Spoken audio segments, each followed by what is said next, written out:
Hi, welcome back to Gypsy Moon Homestead. Today we're going to make felted soap the easy way. So if you have carpal tunnel or sore hands from arthritis or anything, this is the easiest way to do it. You want to start out with a nice thick bar of soap. These are some of my homemade soaps,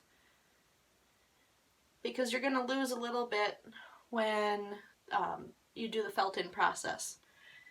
So we want to get it wet and wrap it, and I'll show you how to do that.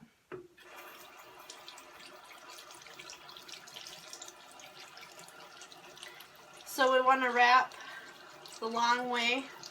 We want to cover the soap completely and sideways, and then across the corners, and make sure you wrap it extra good on the corners.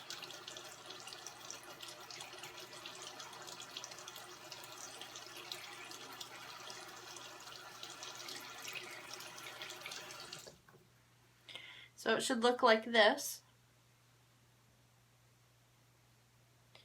Now we want to get it wet and put some dish soap on it. That makes it kind of slimy, and so we can get those fibers felted together just a little bit.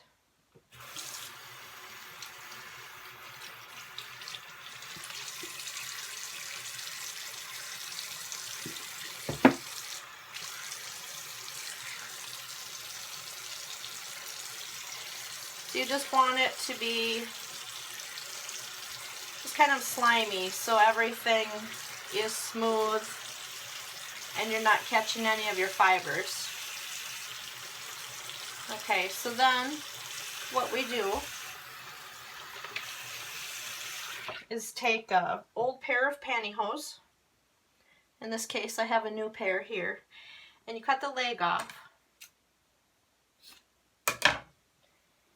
And then what we're going to do with this soap that we just wrapped in wool is stick it all the way down in the toe end of the pantyhose, okay, like this, and then we're going to tie it off.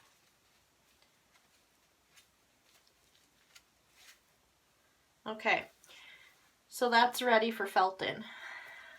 So I'll fill this whole thing up and come back and show you the next step.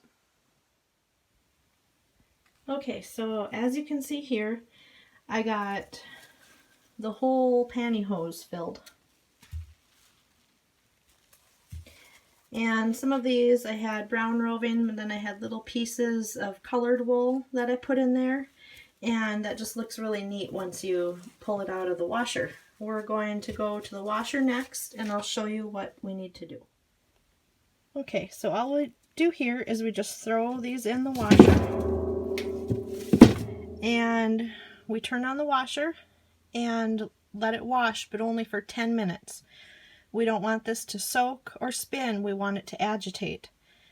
So you have to watch this really careful, because if you let it keep going, all your soap will dissolve, and then you'll just have a little felted pocket with no soap in it.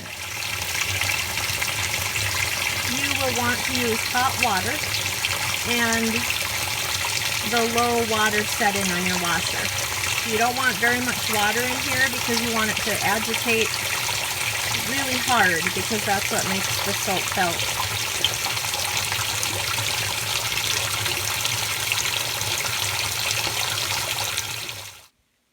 Okay, they've washed 10 minutes, so now you can see all the soap and the bubbles in there. We'll fish these out of here. Okay, so that's what they look like. And we'll take these over to the sink and we'll cut them apart, and we'll see our felted soap. Okay, we're back at the sink, and all we do now is we cut apart the pantyhose, and we get this, we peel it out. We get it out of there. Kind of squeeze out the water. And this is what you end up with. A cute little felted soap. See how nice that is? Now I just lay it on a towel to air dry for probably a week. Probably takes about a week. The wool takes a long time to dry.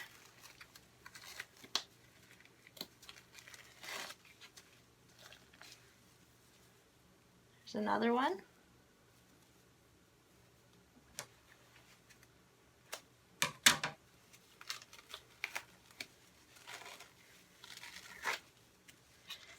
This saves so much on your wrists and everything if you have carpal tunnel or arthritis. That's a good way of doing this without making yourself hurt.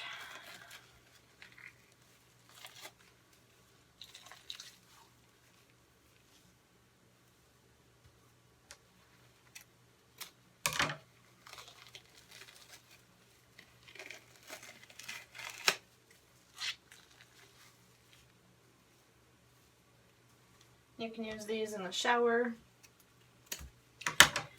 on your body. It's kind of like having a washcloth and soap all in one.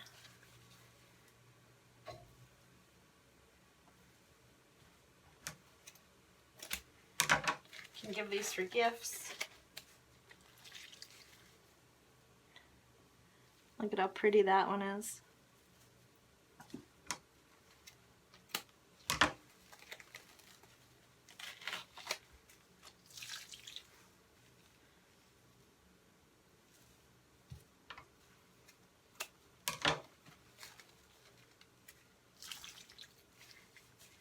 Another brown one.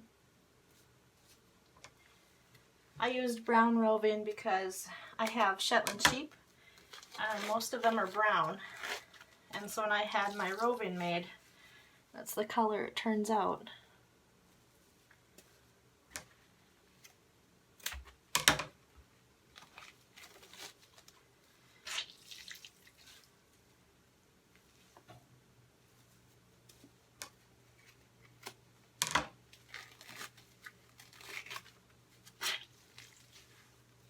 And there's the last one. Now, doing it this way, you will lose some of your soap, so you want to start out with an extra big bar. That's really important when you're doing it this way, because using the washing machine really takes a lot of your soap. Well, it takes about 1/3 of the bar. So you really want to make sure you have a nice thick bar when you start out. These are some that have been drying in my shower for about 3 or 4 days now.